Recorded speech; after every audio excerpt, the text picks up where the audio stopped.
Hello दोस्तों, मैं JP आनंद math परिवार में आप लोग को स्वागत है। आज हम लोग बायोलॉजी का एक चैप्टर श्वसन तंत्र के बारे में जानेंगे, जिसको इंग्लिश में क्या कहा जाता है, रेस्पिरेटरी सिस्टम। तो देखिए, श्वसन तंत्र में जो है हम लोग को जो है मानव के श्वसन अंग और पौधा के श्वसन अंग, इन सभी के बारे में जो है जानना होता है।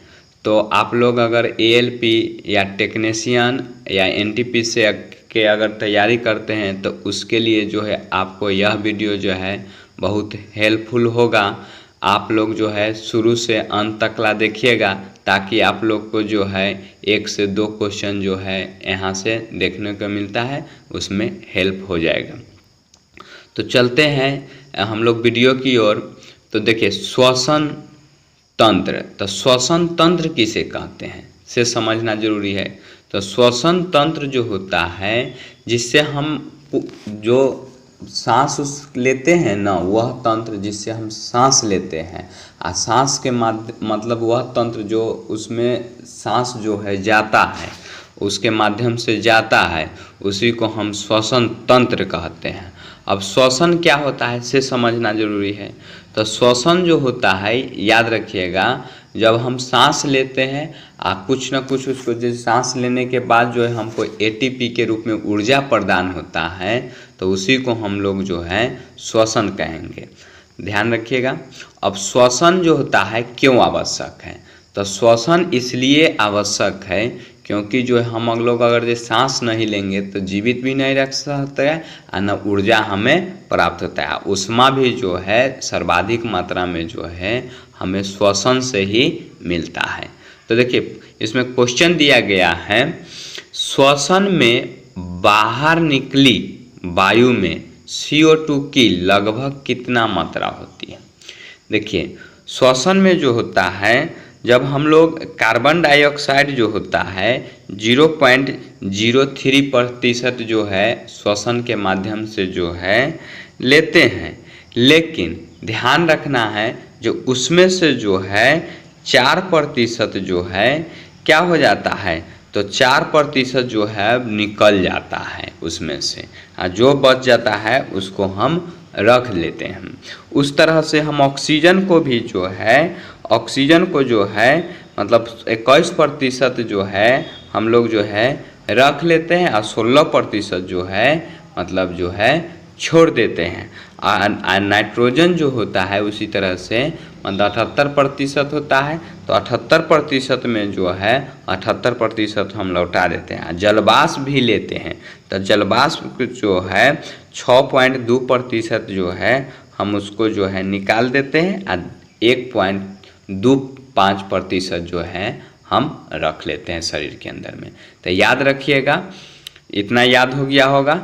उसके बाद आगे क्वेश्चन दिया गया है, अधिकतर कीट जो है किस प्रकार का श्वसन करता है। तो देखिए, अधिकतर कीट जो होता है श्वास नली का प्रयोग करता है। याद रखिएगा, अधिकतर कीट जो होता है श्वास नली का प्रयोग करता है। कुछ कीट जो है त्वचा का प्रयोग करता है, कुछ कीट जो है देखते हैं जो गलफरा का प्रयोग करता है, कुछ कीट जो देखते हैं जो फेफड़ा का प्रयोग करता है। तो ये सब ध्यान रखना है। उसके बाद दिया गया है, शीत निद्रा के दौरान मेढक किस अंग से माने सांस श्वसन करता है। तो देखिए, शीत निद्रा के दौरान मतलब ठंड के मौसम के दौरान जो है मेढक जो होता है केवल त्वचा से जो है सांस लेता है। देखिए समझिए, मेढक जो होता है ना, मेढक वो 3 गो से सांस लेता है। याद रखिएगा, शीत निद्रा जब रहता है मतलब ठंड के मौसम पड़ता है तो त्वचा से ले लेता है सांस। जब पानी के अंदर रहता है तो गिल्स से ले लेता है सांस, और जब ऊपर रहता है तो लैरिक्स या ट्रेकिया जिसको कहा जाता है फेफड़ा से, मतलब 3-4 तरह से ले लेता है सांस। इसलिए जो है इसको जो है 2 तरह से इसको उभयचर प्राणी हम कह सकते हैं, श्वसन के माध्यम से और रहने के माध्यम से, जल थल ये सब जो होता है, तो इसके माध्यम से भी हम मेढक को जो है उभयचर प्राणी कहते हैं। उसके बाद दिया गया है यातायात पुलिस शराब के नशे वाले व्यक्ति की श्वास जांच में किस गैस का मिश्रण प्रयोग करता है। देख आप लोग अगर देखते हैं, जाते होंगे कानून, तो वो जो देखते हैं कि जे पुलिस से जो लिया हुआ रहता है मशीन एक तरह के, तो उसमें जो है कौन सा गैस का मिश्रण होता है, तो याद रखना है पोटेशियम डाइक्रोमेट सल्फ्यूरिक अम्ल। याद रखना है कौन सा होता है, तो पोटेशियम डाइक्रोमेट सल्फ्यूरिक अम्ल होता है। उसके बाद दिया गया है श्वास में बाहर निकाले वायु में कितनी मात्रा होती है। तो देखिए अभी हम तुरंत चर्चा किए हैं जो 16 से 17% होता है, तो बाहर जो निकाला जाता है 21% लेता है, 16% या 17% जो है बाहर निकाल देता है। तो श्वास किसे कहेंगे, जब सजीव द्वारा ऑक्सीजन लिया गया और उसको जो है फिर बाहर कुछ मात्रा निकाला जाता है, उसी को हम श्वास कहते हैं। तो याद हो गया होगा। उसके बाद दिया गया है प्रश्न,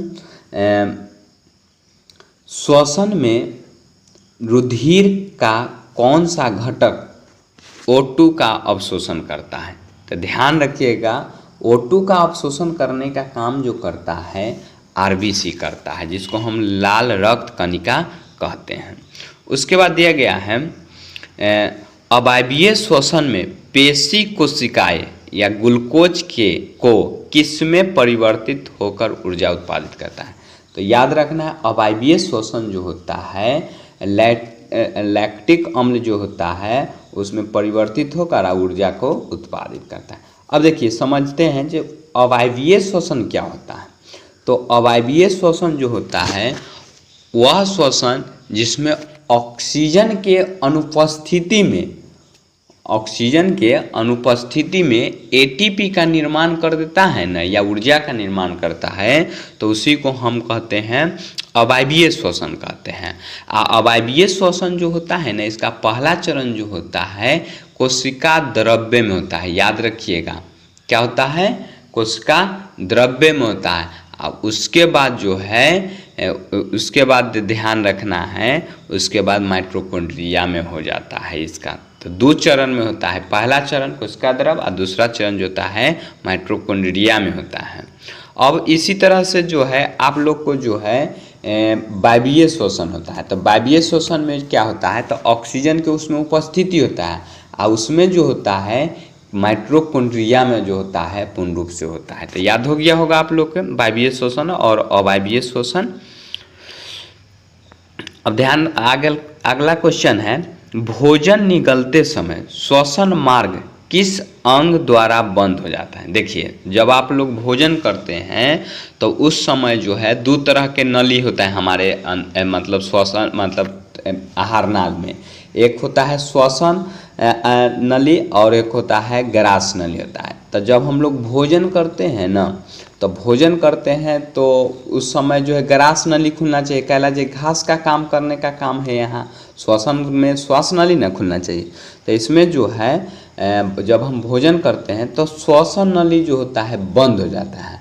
आप लोग मुंह जब आ करिएगा तो उसमें जो है आपको एक संरचना उंगली के तरह जो है संरचना दिखाई देगा। तो उसी को हम लोग जो है एपिग्लोटिस कहते हैं और देहाती भाषा में जो है हम लोग लिब्बी कहते हैं। तो जो है श्वसन अंग जो होता है वो उसको जो है जब हम भोजन करते हैं तो एपिग्लोटिस जो होता है बंद कर देता है। कभी कभी ऐसा सिचुएशन आता है जो ये बंद नहीं कर पाता है। अब बंद नहीं करने के कारण जो है हम लोग को जो है हिचकी छींक आ जाता है, नाक दले पानी उनी निकलने लगता है। तो याद रखिएगा एपिग्लोटिस जो है बंद करता है। उसके बाद आगे दिया गया है, देखिए उसके बाद आगे दिया गया है, कहाँ चला गया,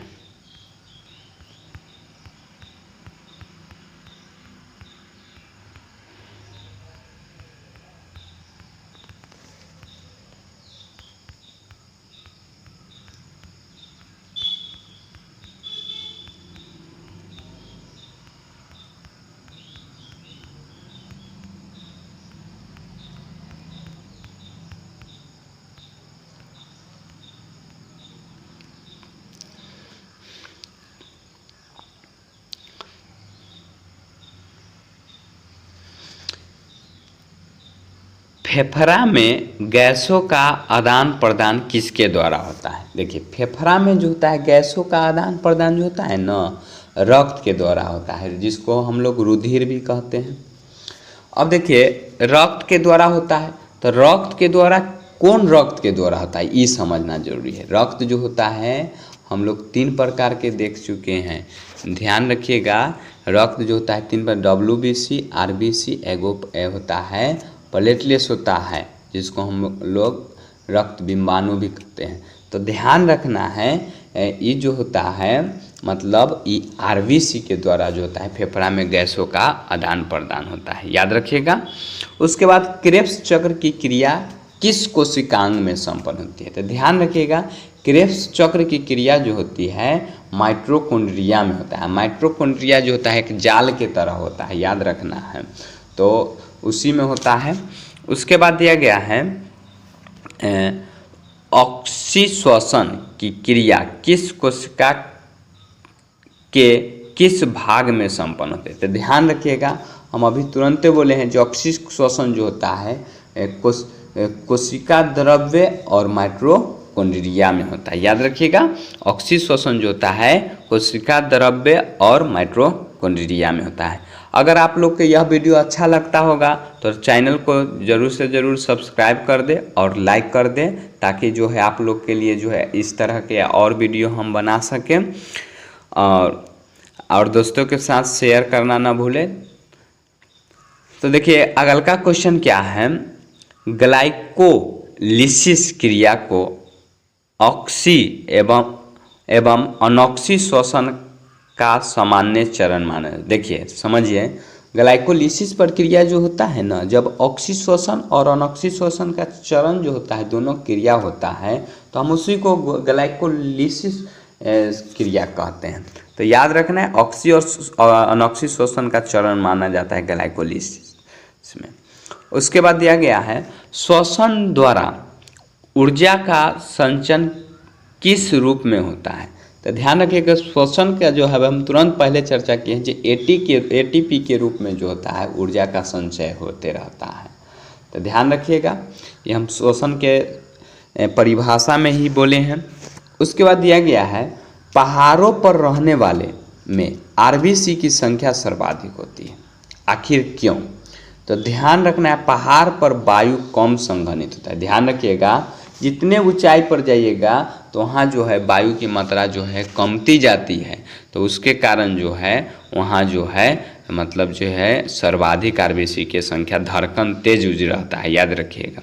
उसके बाद दिया गया है, अगला का प्रश्न है कार्बोहाइड्रेट का तथा वसा के उपचयन के प्रमुख अंतिम उत्पाद क्या होता है? तो देखिए, कार्बोहाइड्रेट एवं वसा के उपचयन के अंतिम उत्पाद जो होता है CO2 मतलब कार्बन डाइऑक्साइड बनता है और पायरुविक अम्ल बनता है।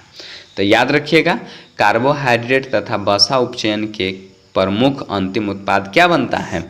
तो CO2 और पायरुविक अम्ल बनता है।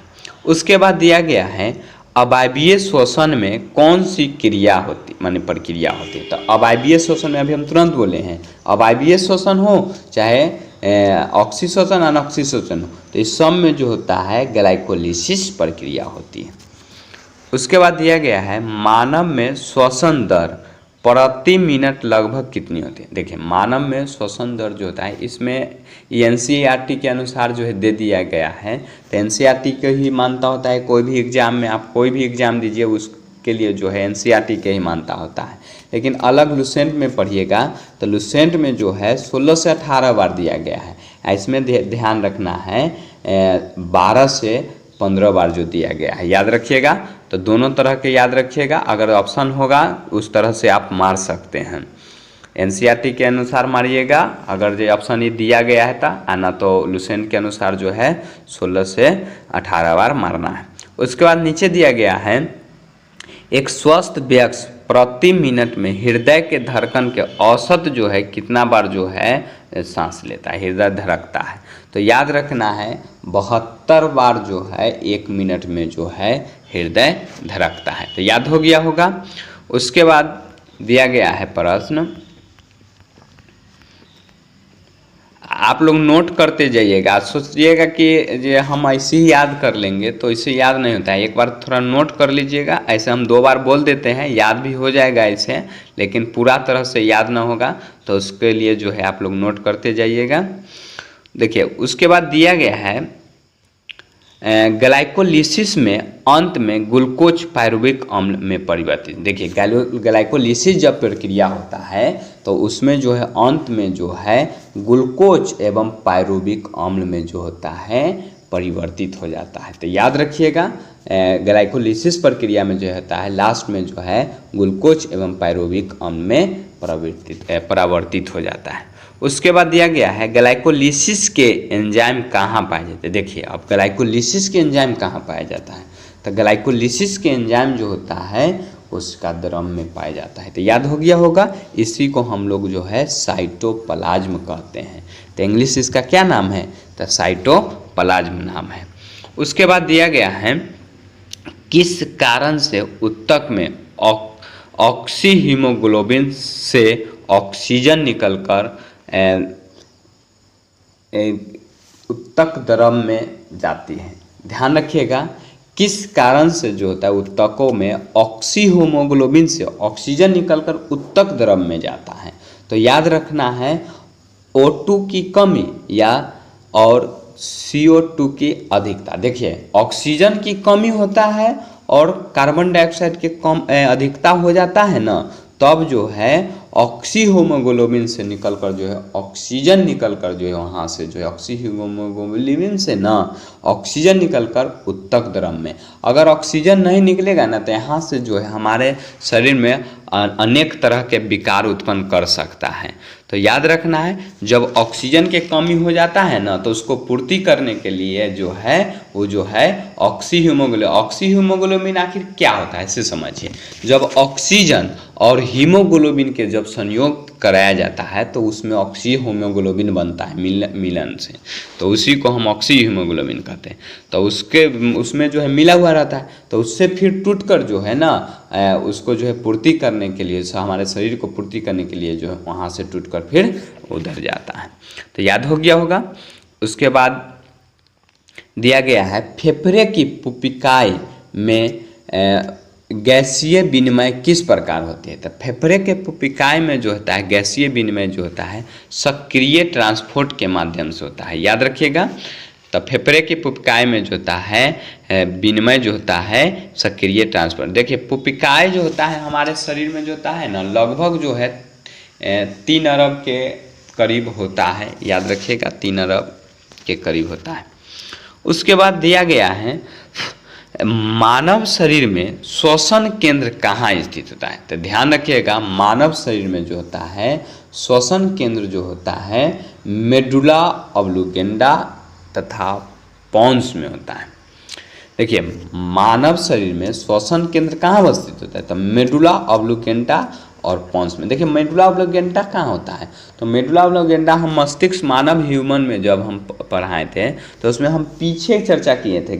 स्पाइनल कॉर्ड के जो पीछे जो होता है उसमें जो होता है मानव मस्तिष्क देख रहे हैं, तो माथा आप लोग के चाहे सिर है आपको नीचे तो सिर है ना, तो उसी में जो होता है पीछे जो होता है माथा के पीछे जो होता है मेडुला ऑब्लिगेंडा होता है। और उल्टी का केंद्र जो होता है यही होता है। अगर चोट लग जाता है, अगर जो उल्टी अगर जो होता है बार बार, तो ध्यान रखिए जो मेडुला ऑब्लिगेंडा में विकार उत्पन्न हो गया है। उसके बाद दिया गया है फेफड़ा के ऊपर का आवरण किसका बना होता है। ध्यान रखिएगा फेफड़ा का ऊपर का आवरण जो होता है ना फ्लोरल कला के बना होता है। याद रखिएगा फ्लोरल कला का जो होता है बना हुआ रहता है फेफड़ा का ऊपरी आवरण। उसके बाद दिया गया है प्रश्न सर्वाधिक CO2 का परिवहन किस रूप में होता है, तो कार्बोहाइड्रेट के रूप में होता है। याद रखिएगा ये कार्बन डाइऑक्साइड का जो होता है परिवहन जो होता है कार्बोहाइड्रेट के रूप में होता रहता है। उसके बाद दिया गया है क्रेब्स चक्र में ग्लूकोज के एक अणु से कितने ATP का निर्माण होता है। देखिए क्रेब्स चक्र में जो होता है ग्लूकोज के एक ATP का निर्माण जो एक ATP के अणु से जो होता है 24 एटीपी का निर्माण होता है। तो कितना एटीपी का निर्माण होता है? 24 एटीपी का निर्माण होता है।